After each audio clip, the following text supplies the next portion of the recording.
This is never gonna work.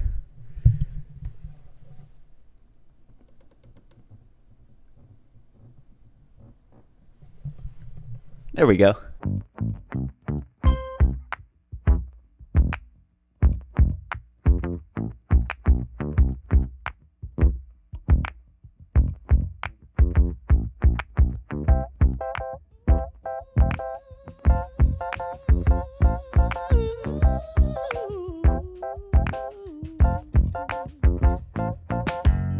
Maybe the best way to characterize the experience of actually reading through Catch-22 is to say that it's a bit of a mess.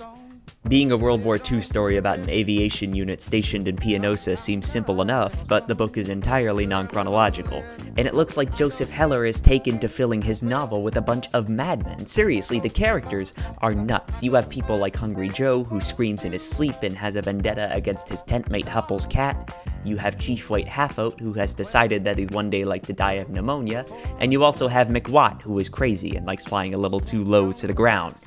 With the wacky nature of the novel's first half, it's easy to get lost in the meaning because everything sort of plays out like an episode of MASH. But if we look a little deeper into Catch-22's story, we can begin to piece together the meaning.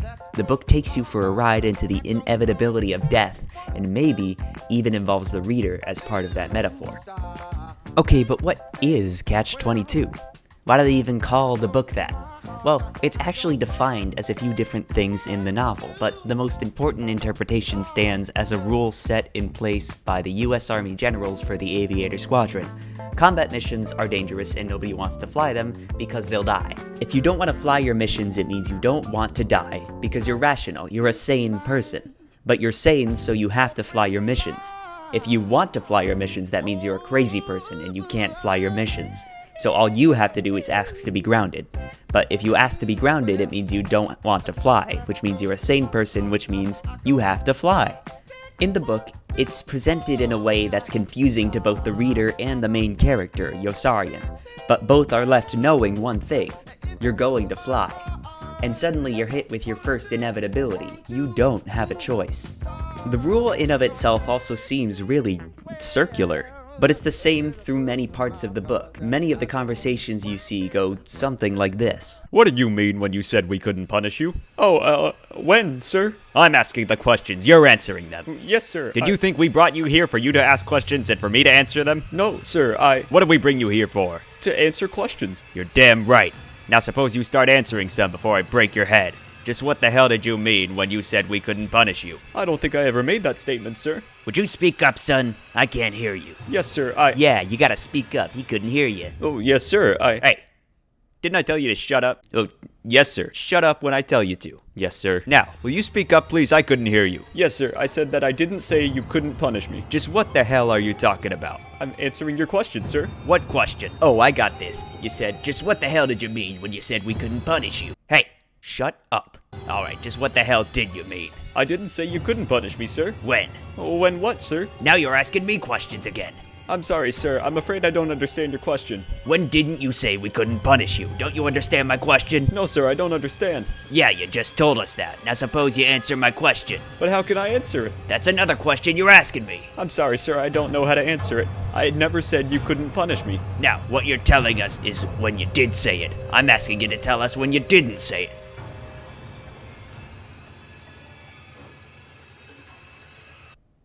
I always didn't say you couldn't punish me, sir.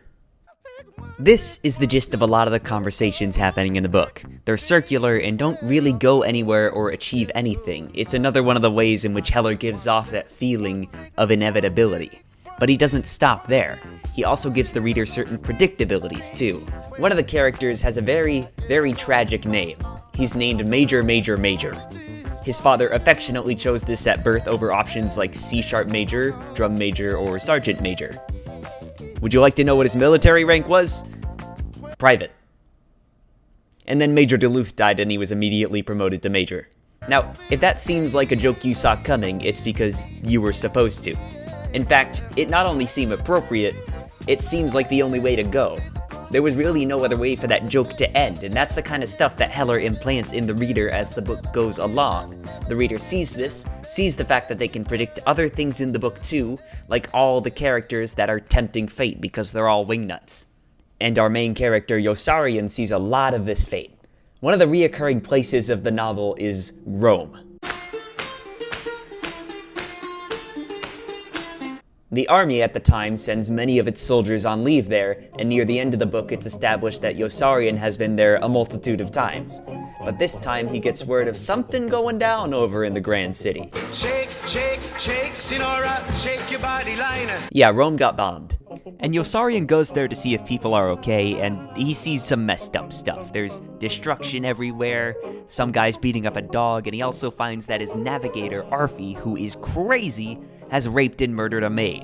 When the military police arrive, they apologize to Arfi for the intrusion and arrest Yossarian for being in Rome without a pass. And Yossarian, as well as the reader, learns yet again that much of the time there isn't a thing you can do to escape war and death. Near the end of the novel, Yossarian has seen a lot. Just about all his friends are dead. Chief White Hathout has died of pneumonia, Hungry Joe was suffocated in his sleep by Hupple's cat, and McWatt flew a little too close to the ground and cut a 15-year-old in half. Work, work, work, Sinora, work your body liner. And then flew into a mountain and died. So it's clear that death is everywhere. It's clear that predictability is everywhere. But Heller's genius goes deeper than that. Heller manages to take out the divide between reader and protagonist. Where most books have the character either know more or less than the reader, here, the reader sees Yossarian's probable death just as much as Yossarian does. Both of them know that there's likely nothing he can do, and in a way, the line between reader and character are blurred. We feel just as helpless as Yossarian does. Here's an interview that Charlie Riley had with Joseph Heller.